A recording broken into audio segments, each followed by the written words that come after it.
Halo Sobat Bola Mania, kembali lagi di BRC Official. Ada kabar menarik nih mengenai sulit tembus skuad inti.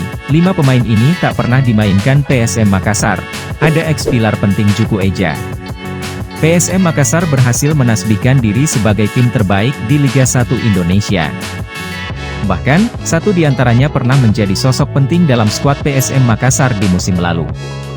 Dilansir dari Instagram Mediapsm, kelima pemain itu tak mendapat kepercayaan dari Bernardo Tavares. Selain itu, kelima pemain yang tak pernah diturunkan itu kalah saing dengan pemain lainnya. Kelima pemain yang dimaksud antara lain: 1. Danu Syahputra. Nama yang pertama ada bek sayap kiri Danu Syahputra.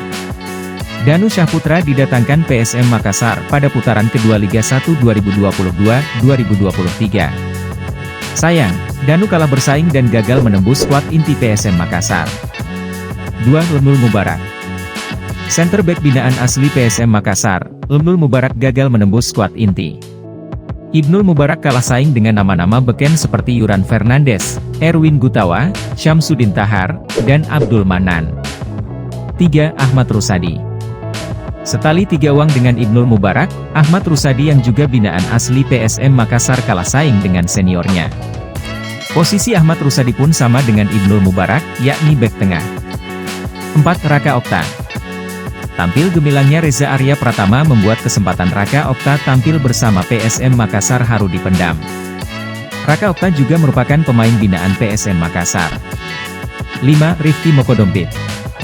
Bila melihat aksi Rifki Mokodompit beberapa tahun ke belakang, tak ada yang menyangka karirnya akan meredup seperti ini.